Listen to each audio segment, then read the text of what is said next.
Hello, happy Monday. And so here at MCC in Miles City, we don't have college today, so I don't know if you guys do as well on your campus. It's hard sometimes for me to keep track of like what both things are going on. But I do have to say this is just the prequel to the video that's coming up later on. I just had to tell you that I was really impressed with Chapter 6's discussions. Honestly, I was kind of thinking, oh, it's a tough chapter. It's not like super exciting. We don't have a lot of things going on, but you guys really pulled some meat and potatoes out of that. So I truly appreciated that. Just looking at the discussion board here, some of us did a fantastic job pulling things out. When we're looking at, domestic fiction. Who have you ever even thought of that before this chapter? It was kind of crazy. But if you think about it, like what a student actually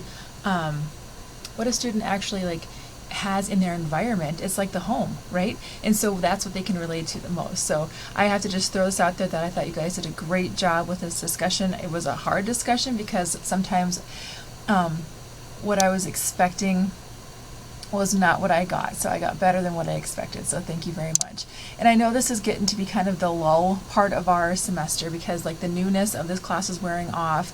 We're kind of getting the routine of things. We know what's going on. And I know a lot of our sports are, in full swing. I know there's wrestlers in our group and basketball players in our group and track students in our group too. So I understand that you've got a lot to juggle. So this class is just like one of those juggling pieces, and sometimes online classes do get to be a little monotonous sometimes, and so I apologize for that. We're going to try and do better on that part, on my part of it anyway.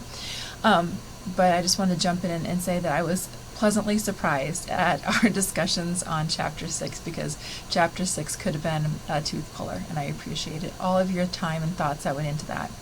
I will see you in the next video when we talk about our upcoming assignments. Thanks.